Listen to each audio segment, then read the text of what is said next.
الرجیم بسم اللہ الرحمن الرحیم الحمدللہ الذی ہدانا لہذا وما کنا لنہتدی لولا ان ہدانا اللہ الصلاۃ والسلام بتحیۃ والاکرام علی سید الانبیاء والمرسلین واہل بیتہ الطیبین الطاہرین المعصومین المنتجبین المنتخبین المطہرین المظلومین صلوات اللہ علیہم اجمعین ولعنت اللہ علی اعدائہم اجمعین اما بعد بسم اللہ الرحمن الرحیم طبیعت اجازت دے تو ایک صلوات جناب امام زمانہ کی ذات پہ بلند آواز سے تلاوت فرمائے اللہم صلی علی محمد وعلی محمد وعجل فرج علی محمد ہے اجازت نوکری شروع کیجئے آپ کے سامنے اس ذکر کا صدقہ میں مالک آپ کو اور بانیان کو زیادہ وسیع رزق عطا فرمائے صحت سلامتی اور زندگی مولا مزید عطا فرمائے دشمنان آل محمد کے شر سے مالک محفوظ فرمائے اتفاق اتحاد صحت سلامتی عطا فرمائے بیمار مومنین کو مولا ولی العصر کے صدقہ میں شفاء کاملہ عطا فرمائے بے اولادوں کو بیٹے عطا فرمائے بے روزگاروں کو مولا روزگار عطا فرمائے حج و زیارات ہم سب کو نصیب فرمائے اس ذکر کا ثواب بانیان کے مرحومین اور آپ کے مرحومین کے نام اعمال میں میرا اللہ درج فرمائے وارث زمانہ کے ظہور میں میرا مولا ترجیل فرمائے ہم گناہگاروں کو اپنے مولا کی زیارت نصیب فرمائے چونکہ جشن کی جو ذکر کی نسبت ہے وہ میرے اور آپ کے زمانے کے امام کے ساتھ ہے میرے خیال میں تو میرا بھی دل ہے جتنی دیر میں گفتگو کروں تو میری گفتگو کا محور و مرکز قبلہ و کعبہ والی العصر مولا کی ذات ہونی چاہیے داد شاد کی خیر ہوتی ہے توجہ زیادہ ہونی چاہیے مسکراتے بھی رہیں گے تو داد ہی داد ہے جی ارشاد ہو رہا ہے بسم اللہ الرحمن الرحیم والعصر ان الانسان لفی خسر الا الذین آمنوا وعملوا الصالحات وتواصوا بالحق وتواصوا بالصبر اللہ کہتے ہیں مجھے خاص ترین عصر کی قسم ہر عصر کی قسم اللہ نہیں کھا رہا کوئی ایسی عصر ہے جو اللہ کی نگاہ میں قسم کے قابل ہے چونکہ قسم بندہ نہیں کھا رہا قسم وہ کھا رہا ہے جس کی قسمیں سارا جہان کھاتا ہے آپ کو واہ واہ جی تو پھر نہ جانے کن جاہلوں کو یقین دلانے کے لیے اللہ کو بھی قسم کھانی پڑی ہے جو مسکرا پڑے ہیں جی کافی ہو گیا جی اللہ قسم کھا رہا ہے نا جی اور پھر اللہ اس عصر کی قسم نہیں کھا سکتا چونکہ یہ عصر حادث ہے اللہ قدیم ہے قدیم کا معیار نہیں ہے کہ وہ حادث کی قسم کھائے اور پھر جس عصر میں نمرود فرعون شداد ابو جہل ابو لہب یزید جیسے لوگوں نے سانسیں لی ہوں اللہ اس عصر کی قسم نہیں کھاتا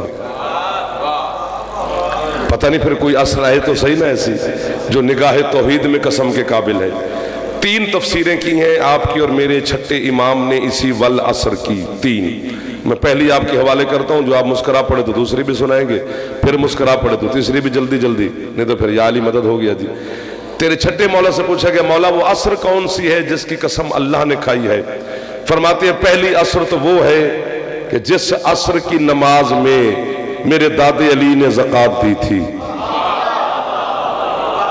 جی ملک صاحب بسم اللہ پہلی عصر وہ ہے پتہ نہیں یہ دادشاہ دیں گے یا نہیں دیں گے میں آپ کے حکم میں آ گیا ہوں پہلی عصر تو وہ ہے جس عصر کی نماز میں میرے دادے علی نے زکوٰۃ دی تھی اکیلے علی رکوع کی حالت میں نہیں تھے پوری جماعت تھی اور مسجد کے دروازے پر سوالی کھڑا تھا پہلے تو یہاں سوچنے کی بات یہ ہے کہ سوالی کو ہی سوچنا چاہیے تھا کہ یہ نماز سے فارغ ہوں تو میں مانگوں حالت نماز میں وہ سوال کر رہا ہے اس نے پہلی دفعہ مانگا کسی نے کچھ نہ دیا علی نے بھی نہیں دیا اس نے پھر دوسری دفعہ مانگا پھر کسی نے کچھ نہ دیا علی نے بھی نہیں دیا تیسری دفعہ جو امیر المومنین نے دیا ہے تو کیوں چونکہ سوالی نے لفظ ایسے استعمال کیے آسمان کو دیکھ کر کہتے میرا اللہ گواہ رہنا تیرے گھر سے خالی جانے لگا ہوں جب بات اللہ کے گھر پر آئی پھر علی نے رکوع سے ہاتھ اٹھایا سوالی کی طرف بڑھایا اس نے انگوٹھی اتاری پھر ہاتھ علی نے رکوع میں رکھا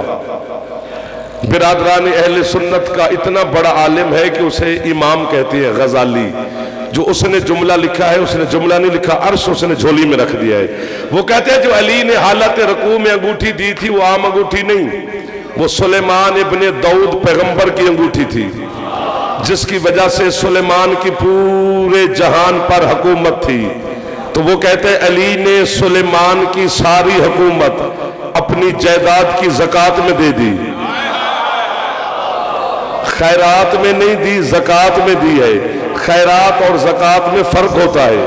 خیرات میں جناب کی مرضی ہوتی ہے 1 روپیہ دے یا 10 کروڑ دے، لیکن زکوٰۃ میں مرضی نہیں ہوتی۔ زکوٰۃ میں نصاب ہوتا ہے کہ اگر 40 من ہوگی تو پھر 1 من زکوٰۃ بنے گی، 40 بکریاں ہوں گی تو 1 بکری زکوٰۃ بنے گی۔ علی نے سلیمان کی ساری حکومت زکوٰۃ میں دی ہے، خیرات میں نہیں۔ تو پھر غزالی نے جو جملہ لکھا ہے میں خود کو ہی واہ واہ کر لوں گا، اس میں شرمانے والی کون سی بات ہے؟ غزالی کہتے ہیں بندے ایسے سوال کر رہے ہیں، علی نے تلوار نہ نکالی، علی نے تخت نہ لیا، علی نے حکومت نہ لی۔ وہ کہتے ہیں جو علی سلیمان کی ساری حکومت اپنی ملکیت کی زکوٰۃ میں دے دے، وہ تیرے مکے مدینے کی حکومت پہ لڑے گا نہیں۔ حیدر یا علی، تو علی کی وہ اللہ کہتے ہیں مجھے زکوٰۃ دینے کی قسم۔ یہ پہلی ہے، حالت رکوع میں علی کھڑے ہیں۔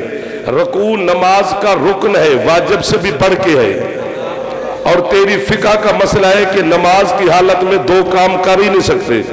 ایک تو مسلسل حرکت نہیں کر سکتے، دوسرا اپنی گفتگو نماز میں شامل نہیں کر سکتے۔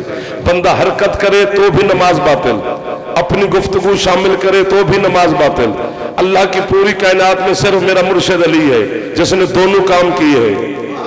یہ آپ کو ابھی بتایا کہ علی کی یہ مسلسل حرکت ہے، یوں ہاتھ بڑھایا، اس نے انگوٹھی اتاری، علی نے پھر ہاتھ رکوع میں رکھا۔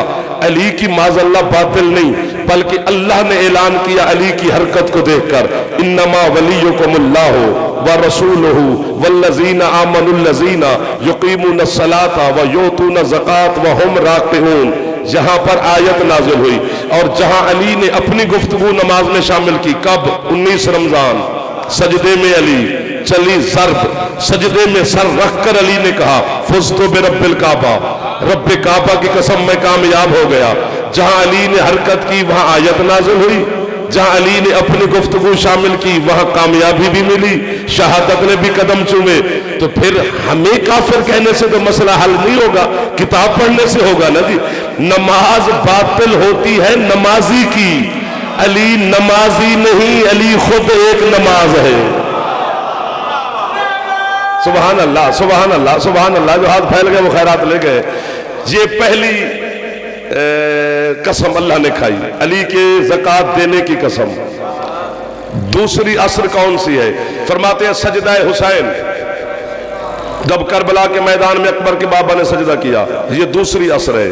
مولا تیسری عصر فرمایا ہمارے قائم کا ظہور۔ اور یہ یاد رکھے آج کا شیعہ، ہم علی کے موالی ہیں، ریت علی کی نہیں ہے، ریت قائم کی ہے۔ اور اس دور کا شیعہ جب قبر میں جائے گا اس سے علی کے بارے میں اتنا نہیں پوچھا جائے گا جتنا 12ویں کے بارے میں پوچھا جائے گا، چونکہ یہ واحد امام ہے 12 اماموں میں جو ہر حجت پہ حجت ہے۔ یہ واحد امام ہے کہ چونکہ 2 قائم ہے کائنات میں، ایک اللہ کا نام قائم ہے، ایک میرے زمانے کے امام کا نام قائم ہے۔ اور کعبے کی چھت پہ آئے گا میرا 12واں۔ یہ تو ساری کتابیں بھری پڑی ہیں، 90 ارب ڈالر کا اسلحہ خرید کے رکھا ہے لوگوں نے۔ ہم نے شیعوں کے امام کو نہیں آنے دینا کعبے کی چھت پہ۔ کعبے کی چھت پہ 12ویں کا آنا شیعوں کی مرضی نہیں، اللہ کا وعدہ ہے، اور اللہ اپنے وعدے سے پھر ہی نہیں سکتا ہے۔ کعبے کی چھت پہ کھڑے ہو کر اذان دے رہا ہے 12واں۔ مولا ہم تو ڈھڈیال رہتے ہیں کتنی جلدی پہنچ جائیں گے مکے مولا کی اذان سن کے۔ فرمایا مومن کا کام ہے اذان سننے کے بعد پہلا قدم بحر رکھنا، دوسرا مکے میں ہوگا۔ واہ واہ، چلو مہربانی ہوگی۔ پہلا قدم وہ بحر رکھے گا، دوسرا قدم اس کا مکے میں ہوگا۔ اور جب کعبے کی چھت پہ ہی اذان کیوں دے گا؟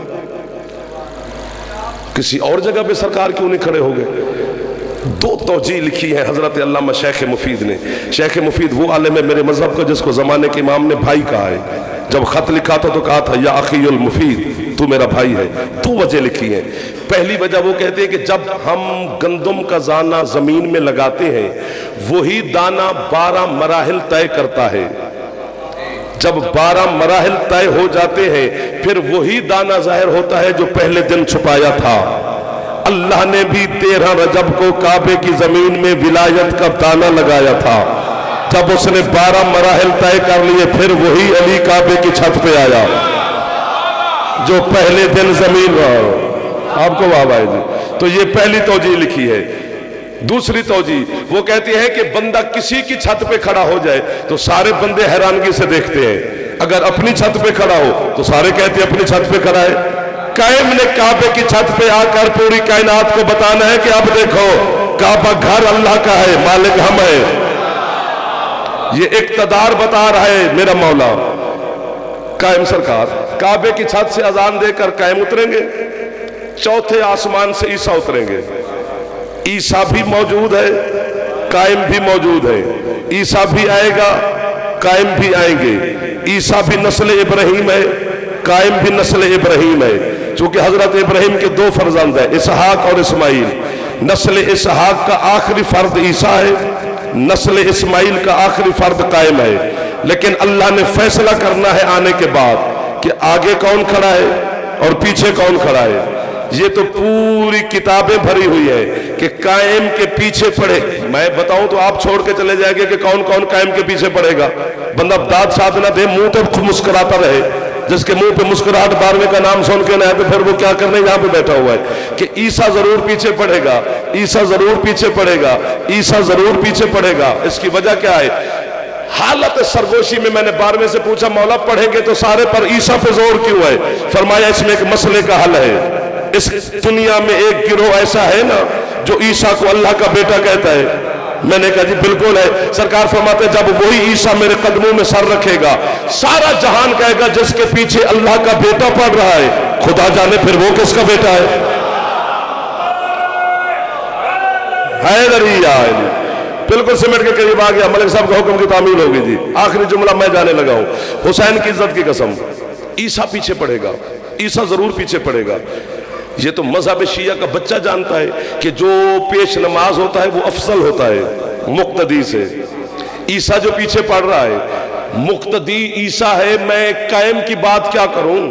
جو پیچھے پڑھ رہا ہے اس کی پہلی فضیلت ہے کہ وہ نطفے سے پاک ہے، تو جو مقتدی نطفے سے پاک ہے تو قائم کو کیا کہے؟ اس کی دوسری فضیلت، ہاں آپ کو بابا ہے جی، اس کی دوسری فضیلت ہے کہ وہ مٹی کے پرندے بنا بنا کے اڑاتا ہے، عیسیٰ علیہ السلام۔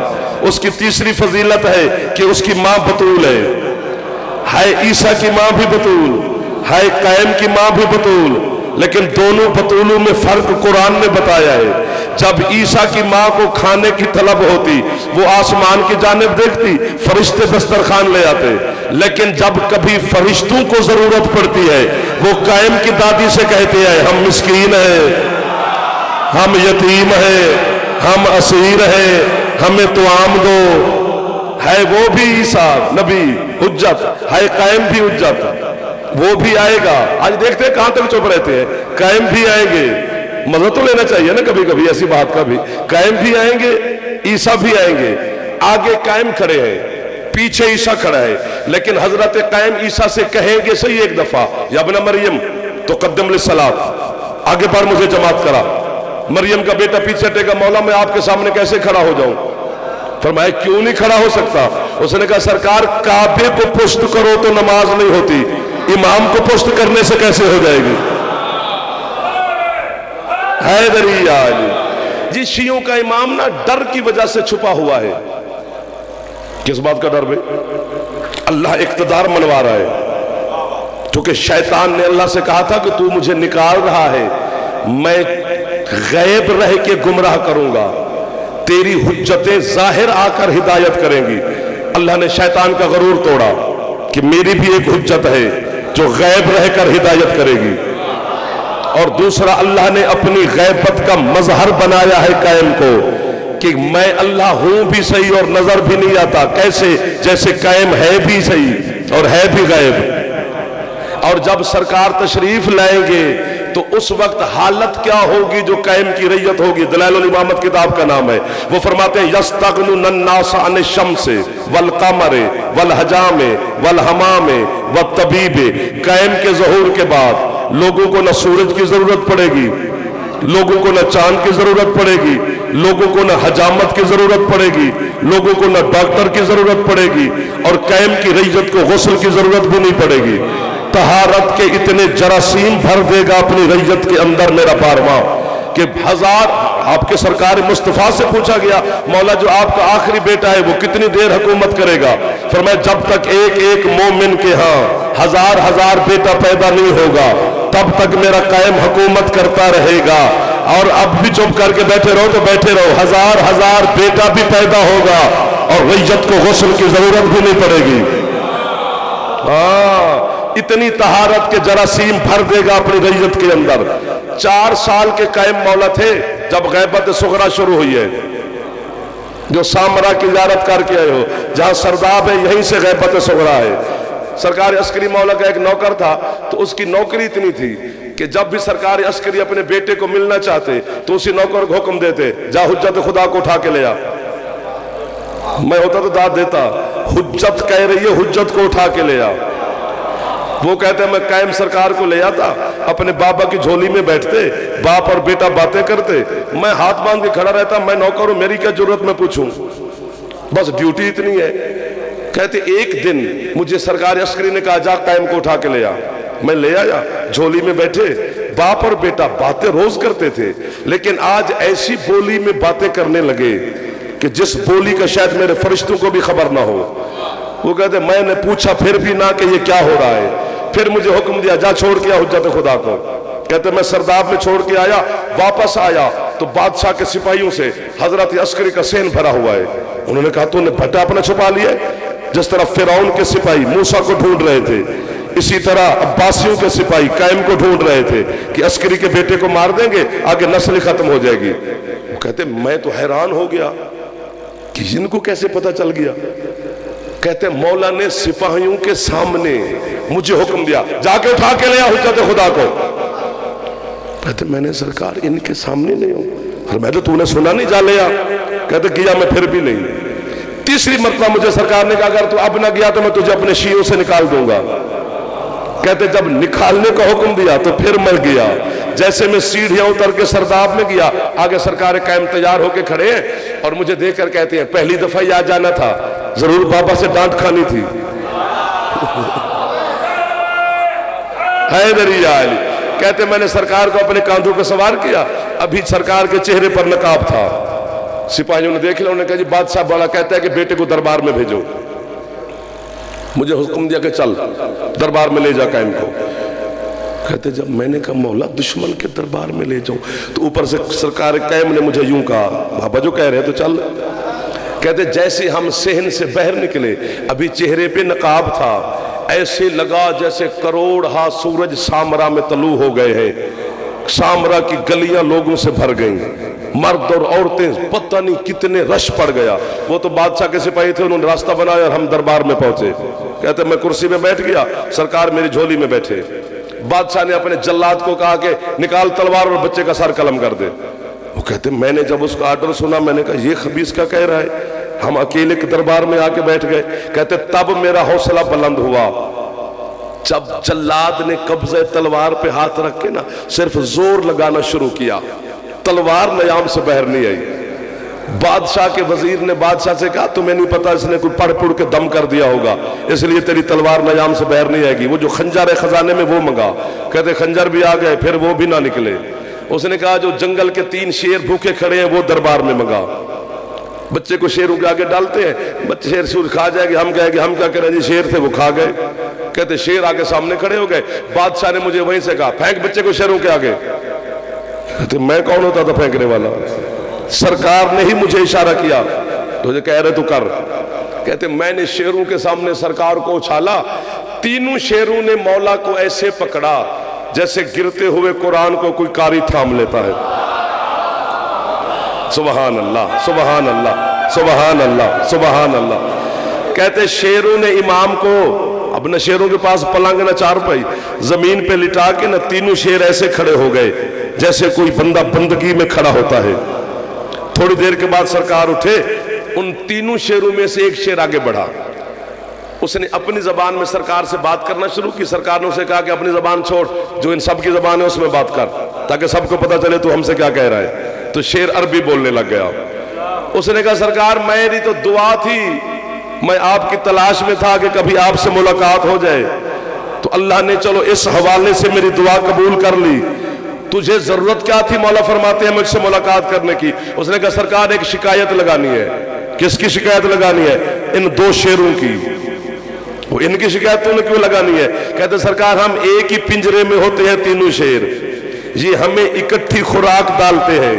مولا یہ جوان ہے، میں بوڑھا ہوں، ان کے دانت مضبوط ہیں، میرے دانت کمزور ہیں، یہ جلدی کھاتے ہیں، میں آرام سے چباتا ہوں، میں بھوکا رہ جاتا ہوں، یہ جلدی جلدی کھا جاتے ہیں. اتنا پتا تو جانور کو بھی ہے کہ اپنی بھوک کا شکوہ کرنا کس کے ساتھ ہے. حیدری علی سرکار فرماتے ہیں آج کے بعد ہم تمہیں دعا دے رہے ہیں، یہ دونوں بوڑھے ہو جائیں گے، تو جوان ہو جائے گا، اب تو پیٹ بھر کے کھائے گا، یہ کھڑے رہیں گے. اللہم صلی علی محمد. سبحان اللہ.